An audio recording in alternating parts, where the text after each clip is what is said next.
The Vatican says Pope Francis's health has deteriorated over the last 24 hours, describing his condition as critical. The Vatican says he suffered a prolonged asthma-like respiratory crisis and he had needed blood transfusions because of a low platelet count associated with anemia, and that doctors had to administer a high flow of oxygen because of his breathing crisis. But he remains alert, they say, though he is more unwell than yesterday, saying at the moment the prognosis remains guarded. Pope Francis was admitted to Rome's Gemelli Hospital on February 14th. He has since been diagnosed with pneumonia in both lungs, along with bacterial, viral, and fungal infections, on top of his chronic bronchitis. Outside the hospital, dozens gathered to pray. We are here for him too, because we are faithful. But he always asks us to pray for him too, and we are here for that, and we hope he will come home soon. Double pneumonia can inflame and scar both lungs, making it difficult to breathe. Of course, the Pope has a history of respiratory illness, having lost part of one lung as a young man and suffering from pneumonia in the past. Doctors have warned that at 88 years old, he is a fragile patient. We'll be watching this very closely. In London, Stephanie Bennett, Fox News.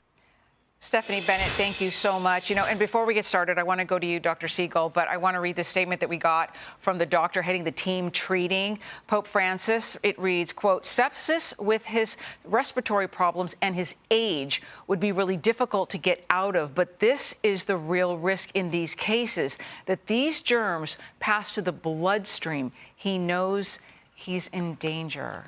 Dr. Siegel. Here's what we would look for in terms of sepsis. Blood pressure dropping, acid forming in the blood, and we would look for bacteria in the blood. We would monitor it, and that his respiratory status, breathing status gets worse and worse. They can tell by the stable vital signs and that he's not on a ventilator. I think that that's key. He's not on a ventilator. He's awake and alert. Those are all very positive signs. But, as Stephanie pointed out, he has a scarred lung from a previous infection where they had to take out a piece of his lung. So he has scarring to begin with, and it's spread to both lungs. Makes it very serious. I would think that what happened this morning with the asthma is something they probably got under control, because you can use bronchodilators to open up the lungs again and oxygen.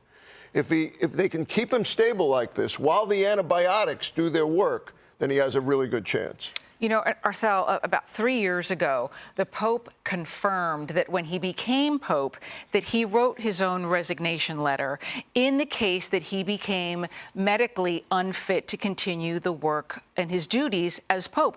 We're not there yet, obviously. No, we're not there yet. It makes sense that the pontiff would have done that. We're not there yet. Of course, so many rosaries, so many novenas are going out for the Pope. We do wish him well. We are praying for the Pope, Catholics around the world, and Christians everywhere, I'm sure, wishing him well. Yeah, sure. I mean, Catholics around the world are really just watching this so closely, Tom. Yeah, well, we pray for the Pope at every Mass on Sunday, and lately we've been praying for him a little bit harder. What we do know, people like me, we're not doctors. We look at this. We don't know. We can't decode these little medical messages we're getting. But we know this. He's 88. We've all had relatives and loved ones who have gone into the hospital. And anything can get you. When you're 88, anything can get you in the hospital. Right, Doc? And that's another thing. You could get another bacteria in the hospital. And, when you both were talking, I thought of something else.